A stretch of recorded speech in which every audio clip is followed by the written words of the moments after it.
ከአማራ ፋኖ ህዝባዊ ድርጅት የተሰጠ ወቅታዊ መግለጫ። የአገዛዙ ጡት ቆረጣ የጄኖሳይድ ዓላማ እንዳለው ተጨባጭ ማሳያ ነው።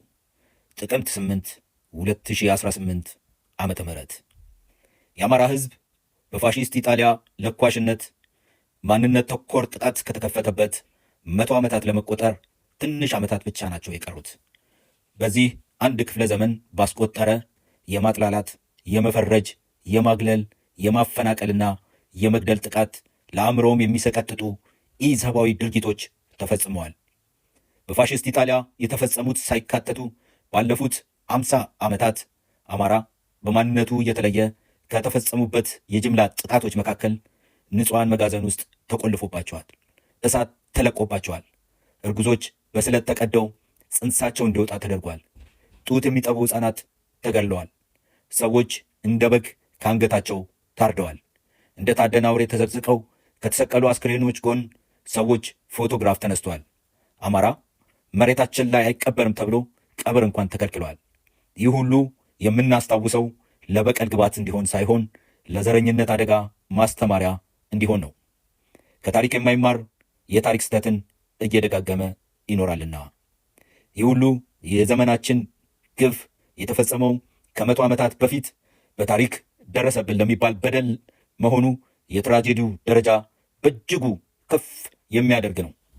የጥላቻ ፖለቲካ ነጋዴዎች ከ100 ዓመታት በፊት ተፈጸመ ለሚሉት ምናባዊ በደል አማራን ላለፉት 50 ዓመታት እያስከፈለው ነው ከሚሉት የደም ካሳ ባሻገር የምናባዊ በደላቸው ተምሳሌት ነው የሚሉት አኖሌ ሐውልትን አቁመውለታል።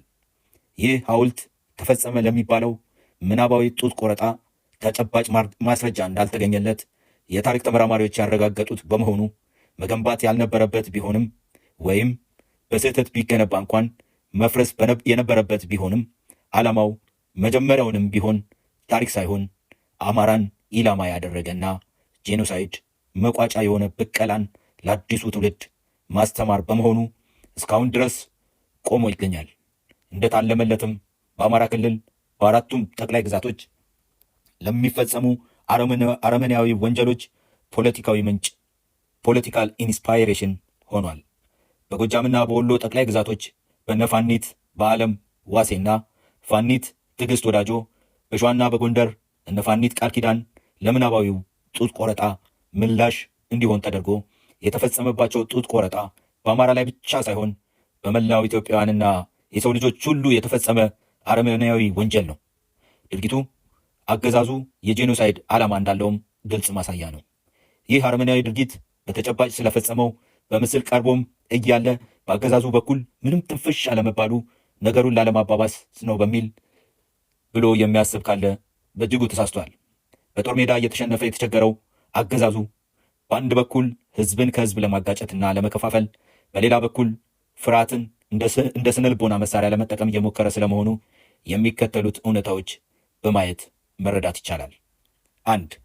ድርጊቱ በተለያዩ ቦታዎች በተመሳሳይ መንገድ መፈጸሙ በእቅድ መፈጸሙን በተጨባጭ ያረጋግጣል። 2. በእቅድ የሚያስፈጽም አካል እንደሚኖር በግልጽ ይታወቃል። 3.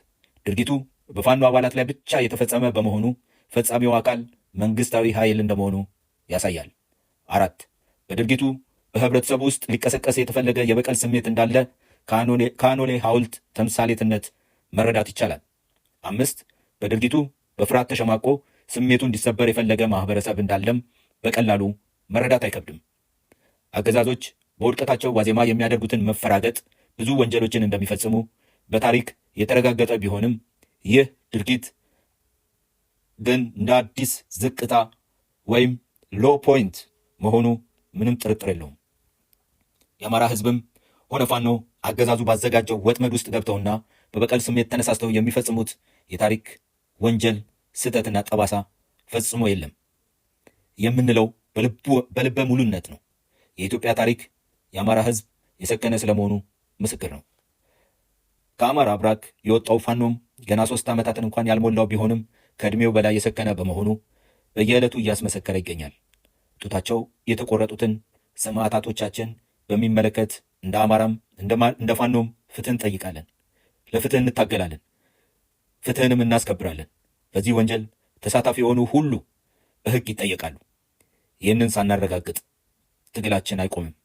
ለዚህ የተቀደሰ ተግባር መላ ኢትዮጵያውያንና የዓለም አቀፉ ማህበረሰብ፣ የሰብአዊ መብት ተቋማት፣ የፖለቲካ ድርጅቶች፣ የዓለም አቀፍ ተቋማትና የውጭ መንግስታት ከጎናችን እንዲቆሙ ጥሪ እናቀርባለን። ክብርና ሞገስ ጡታቸው ለተቆረጠባቸው ሰማዕታት፣ ድል ለአፋሕድና የአማራ ፋኖ ሁሉ፣ ድል ለአማራ ህዝብ፣ ድል ለኢትዮጵያ ህዝብ። ጥቅምት 8 2018 ዓ.ም